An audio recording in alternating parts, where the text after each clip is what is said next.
Well, hey guys, thanks for joining us. Our first Chimi Chat to talk with some of our suppliers at Craft Roads and some of our retailers and find out how everyone's doing in this crazy ass world we're in right now. I've got a nice little new Obscura Ooh, Blackberry. Yeah, same. I have our Proper, cider of the month right now. nice. I'm doing proper glassware and I'm hanging out in the tap room. You guys should Yeah, join me. I was just You're a there and pro. I didn't see you. It's so weird. Yeah, I've got a key in case you didn't know. Just sneak in, drink a little bit, especially the mulled cider. It's all good. Well, thanks. I don't really know what this is going to be. I just kind of wanted us to stay engaged with the business, keep everyone excited, and just stay alive. And I told the team, even if it's a sugar pill that we're taking, I'll take the sugar pill. Yeah, anything that makes us feel normal. Yeah, we've got most of our sales team on here, so at least you get a chance to chat with them. Yeah. So we'll start with Ash and Elm. Tell us about how you guys are adjusting to the current state of the world. Rough. But we're doing okay. Yeah, we're doing okay. We're let's see. Our online shipping has really been a good thing lately. So we had wanted to for a while. I think we talked to you guys about it a while ago. Legally, as a winery, we're allowed to ship directly to consumers' houses. And we had been playing around with that idea for quite a while and hadn't quite figured it out, but then really felt the push to make it work right around when things looked like they would get shut down. So that's been better than we thought. And it's a lot of people from out of state, which is what we had always hoped. So I was just over at the cidery just now putting packages together to go to Pennsylvania and Washington and Kentucky and Texas. And it's been way more sales through that than I thought. It's still not hardly anything compared to like a day in the tasting room, but it's still more than we anticipated. Something at least. So that's been kind of fun, and it's still kind of thrilling every time an order comes through, like, oh my goodness, someone in Pennsylvania wants a case of Obscura. So that's been one thing. And then we are still doing carry out. We limited our hours and furloughed a lot of our staff for the time being, which is sad. But we have a couple people working the tasting room from Thursday to Sunday, and we've been also kind of surprised at the sales just in those limited hours. Kind of makes us, not really, but I joke like, maybe we should be doing carry out only forever and only having one person work, because we're spending a lot less on staffing and still making an okay amount of money, but we'll see how long it lasts. I think because we had the first weekend of when things went to carry out only was the Obscura release, and I also happened to have a spot on Wish TV already scheduled for that Saturday morning. So those two things brought a lot of people in that weekend, and then we had an off week, and then last week was a cider of the month. So it's been 2 of 3 weekends where we had a new release, and so I think our numbers are a little bit higher than they will be if this lasts for 8 weeks, for example. But so far, so good. We still have our production guys working. We're trying to, I'm sorry, I could talk forever. We're trying to keep them occupied and get enough cider ready for whenever things open back up and you guys place a large order. We don't want to have to say, okay, give us a couple weeks. We want to say, here it is. So we're trying to build up our reserves right now. Yeah, I think for you guys and for us, it was particularly challenging because we were coming off some of our strongest weeks in our prospective companies' histories to just fall off the cliff. And now we're just trying to stay alive. How are you guys adjusting to being at home more and the family situation, taking care of a toddler? How's that working out for you? That's been the hardest thing probably. I mean, it's a lot of fun, especially. Well, for me, it's a lot of fun because I don't get to be at home as much, before. Yeah. So I'm able to see Andrea and our son a lot more than before, but it's super tiring because he's high energy. He's in his crib right now. Yeah. Nice. Jumping up and down and screaming, and we're just pretending we don't notice. I think. So it's kind of chaos around here except for nap time, but we're making it work, sort of. Yeah. he's having the best time of his life right now because he Yeah. gets to watch TV a lot more than usual and eat junk food and hang out with us. So he's like, I love isolation. And we're like, please give us just 20 minutes to do something. Yeah, he's learned the words isolation and sanitizer.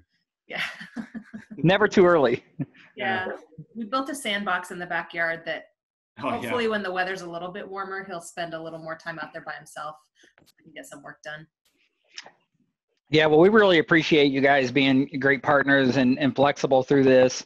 I don't know if the team knows, but you guys have been able to take back the majority of the kegs we had, and you're able to put that back in tanks and can it or turn it into another cider. And we don't have that flexibility in beer. It's nice we have that flexibility in cider, and it's great we have a partner like you guys that will work with us on that. And we can come out of this and get back to record positive months again. Yeah. Well, that was beneficial to both of us because it allowed us to, obviously you guys can continue buying and selling cans, but draft is pretty much dead for now, but it allows us to get a lot of the draft product back and put it into cans without having to order juice again for a little while and put off that large expense. So yes, we bought it back from you, but we're selling it back to you eventually. Yeah. Well, let's go to Ross over at Roosters Kitchen on Mass Ave right now. And Ross has been a regular Ash and Elm supporter at his restaurant as well. And I know, Ross, you had to go through some adaptation as an on-premise account, trying to figure out how to navigate the state of business. Tell us what you guys are doing and how's your world? I mean, our world's all right. Definitely not the same as it used to be, I mean, for lack of a better term. But no, we've shifted to the marketplace concept, and I mean, it's generating enough business to keep us afloat. And we've toyed with the idea, we joked around with the idea of like maybe we just keep doing this. Like Andrea said, I mean, we only have 1 or 2 people employed right now. It's definitely cuts a lot of the costs, and it's kind of attractive in that essence. But then, we look back and we start realizing we're not making the same money. We're not turning the same profits. We're not doing the same sales. So obviously we can't keep it for too long. But it's at least keeping us afloat and it's keeping paychecks rolling for the time being, which is what's important. Yeah, it's been pretty interesting. We're just knocking out a whole bunch of our Easter packs, which have been huge, over the top.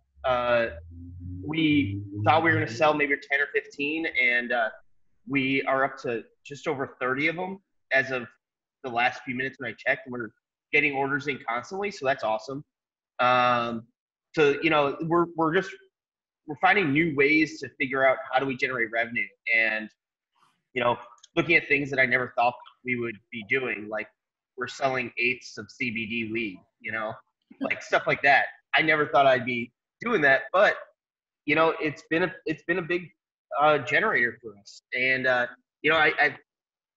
no idea is a bad idea at this point, and so we're just poking around, seeing what happens, and who knows? We're trying to figure out what happens in 6 months, right?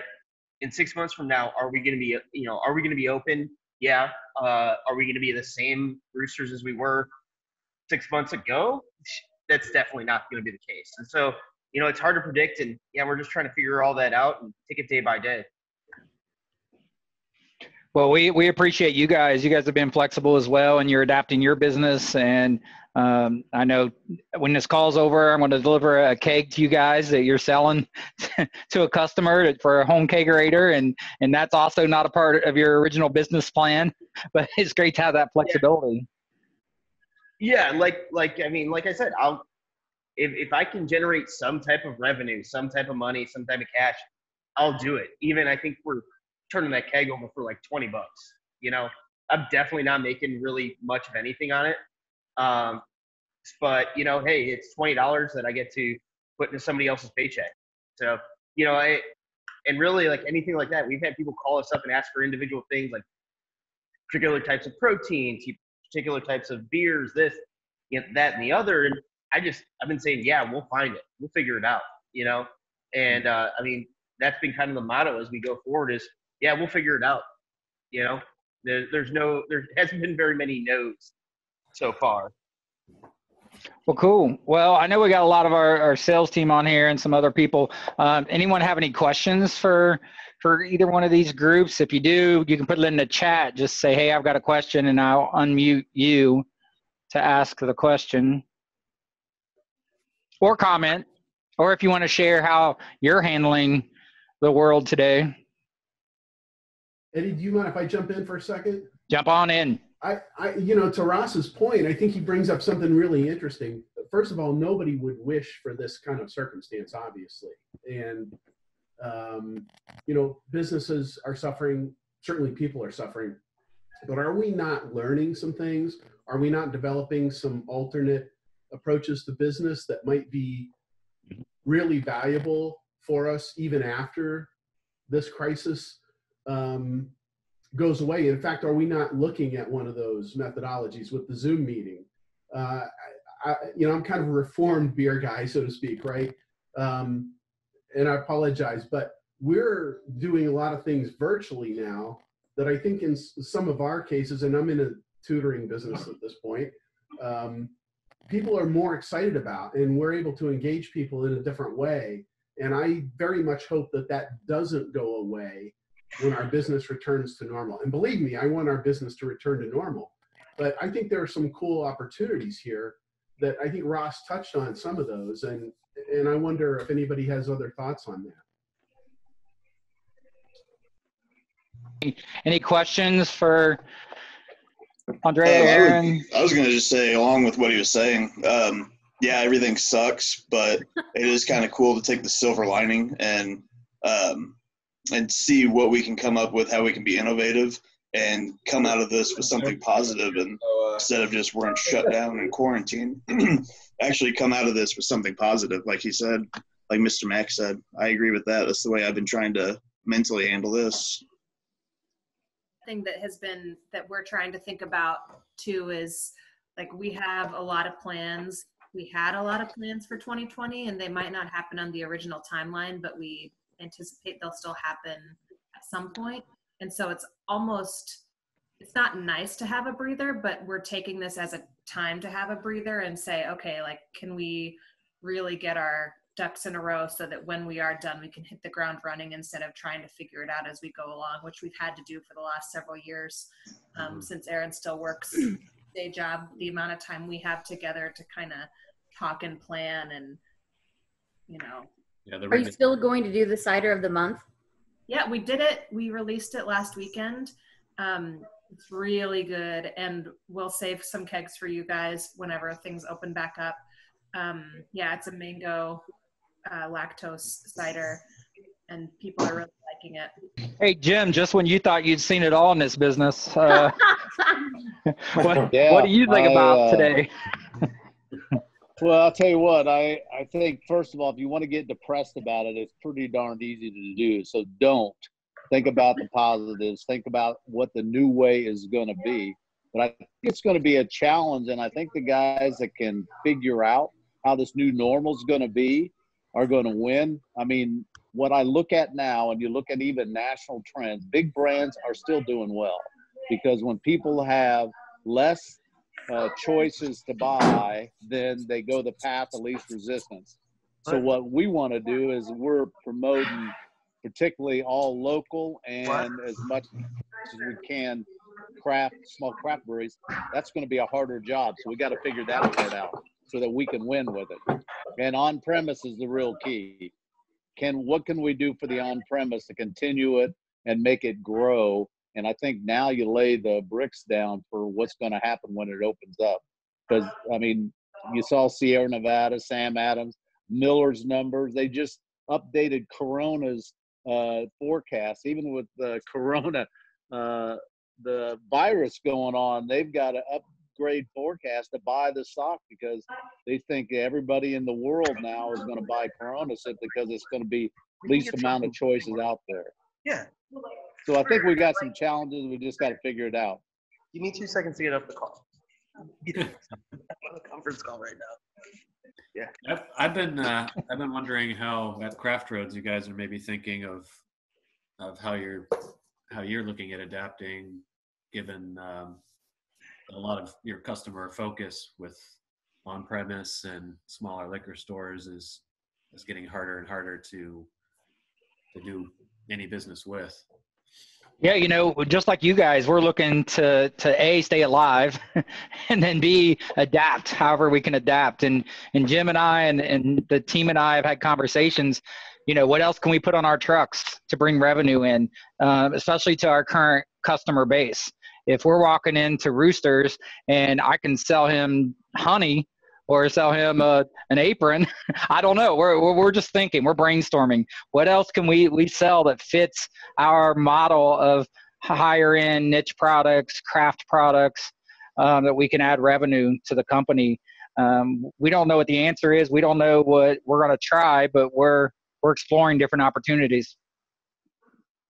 Yeah, I also think that it's going to, we've been staying away from chains, but it's probably going to force us to go a little deeper in the chain spectrum, simply because for a while off-premise is going to be a bigger sale avenue.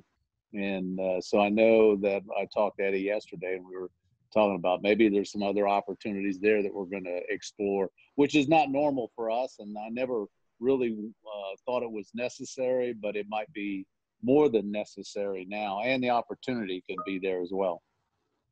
Mm-hmm. We like to hear that. I knew you would be, Andrea. I was like, hey guys, what are your thoughts on hire? All right, so what is next month's cider? What's that? What is next month's cider of the month?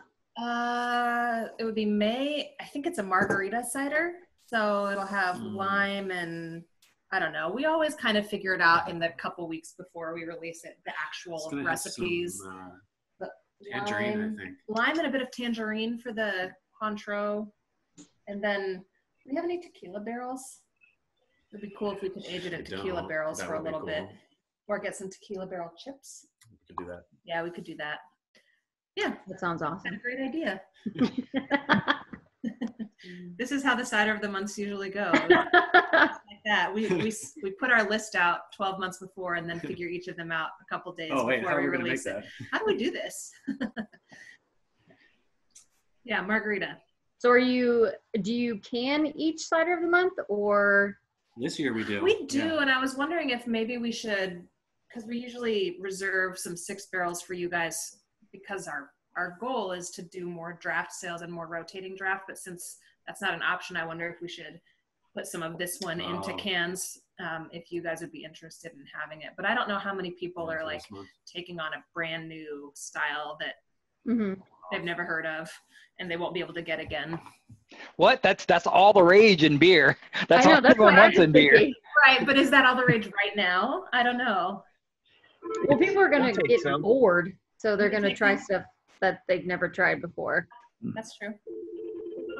Yeah, I agree. I think that uniqueness and that one-off would be a real interesting driver potentially for this situation. Okay, well maybe we'll throw some more. Yeah, don't need to keg any of it. Yeah, we don't. I guess there is no reason to keg it besides our own carry-out sales. Mm-hmm. All right, decision made. We need more labels. Everything's packaged. Yeah.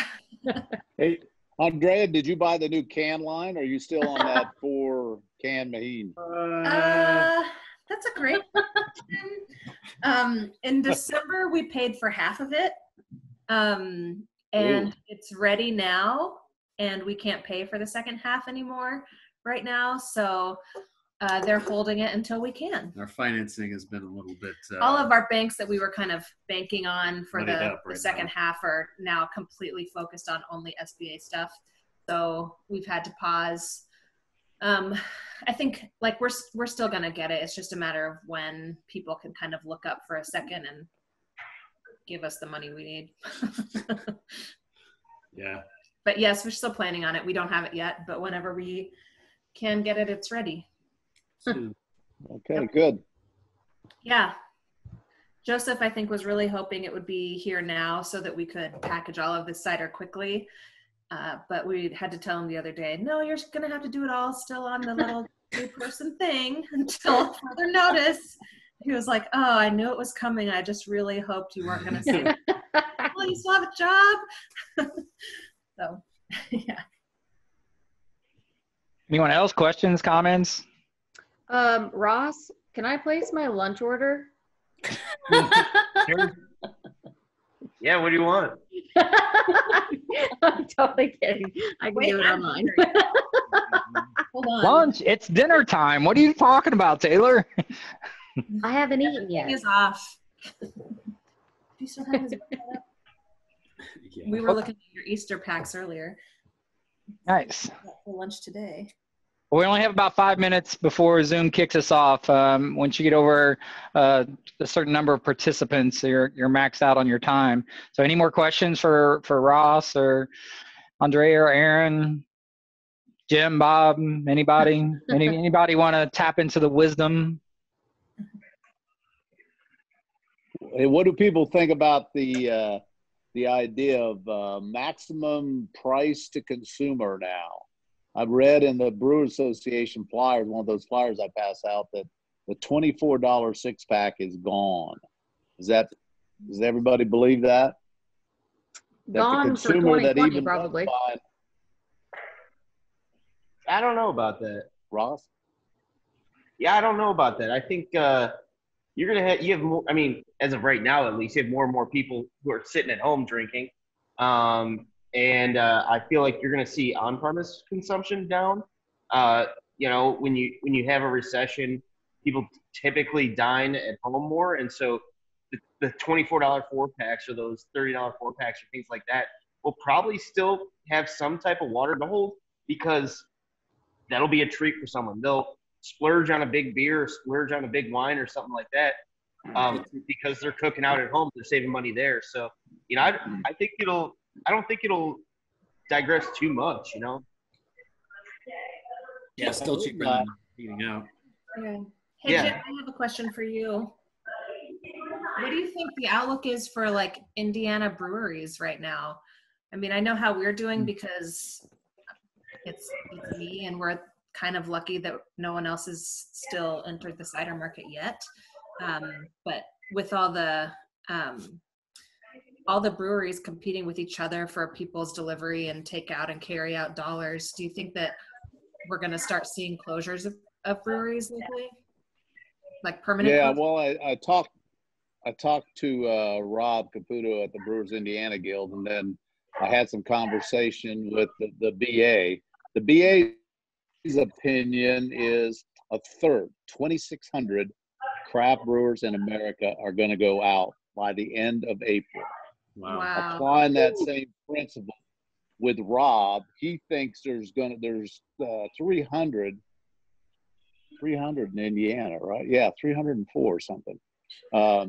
That we're probably going to lose 50 in the next month. And he said it's all based on money, how much money people have borrowed. And as we know, there's some breweries out there that have borrowed a lot of money. If you can skinny down and not have a lot of debt, you have a lot less exposure and a lot of easier opportunity to go out. Mm-hmm. So I think probably at least 30 go out in Indiana between now and the end of April. 2,600, the Brewery Association thinks, will go out by the time this is over. That's a third of it. And but of course, a lot of them are nanos. But they said there's going to be some big surprises, because some of the bigger breweries have got a lot of debt, and debt's going to be the real game changer. A brewery like Sierra Nevada has some really easy controllable debt. Sam Adams got easy controllable debt, but there's some of these breweries that are just coming up that just bought the new 100-barrel brew system, and they've got $10 million, and it's going to be hard to come out. So I think it's going to be tough. I've wondered if it's better to be a brand new nano business or to be well established and kind of maybe you've been expanding for the last few years and you have more debt than you thought you were going to at this point. Like who is this? I think that's all dictated by finances. Yeah. If you're a well-established brewery, you got no finances, cash in the bank, you're good to go. Yeah. If you're a high-flying brewery doing really well, but you just took on a lot of debt, scary. Interesting. Have any closed in Indiana yet that you know of officially? Not officially closed, I know they've closed. but there's some that aren't producing. There's a lot of them aren't producing. Yeah. So are they closed? Not yet, but I would say in the next week or so, you're going to see some names pop up. Oh man. Oh, Fleeting Youth. Hey. I love Oh yeah, it. Fleeting Youth. I didn't get this. I didn't get the last release because I haven't been in since then.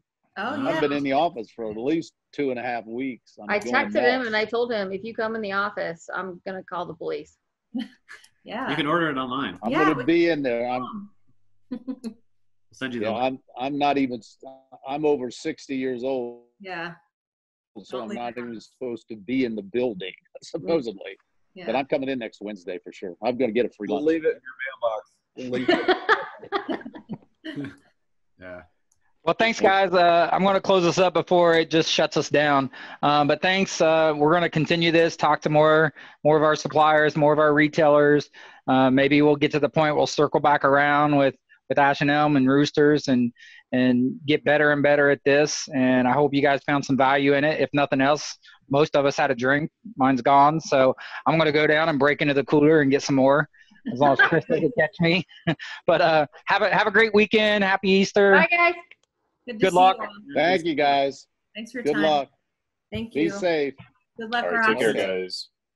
See you, Ross. Bye. Bye.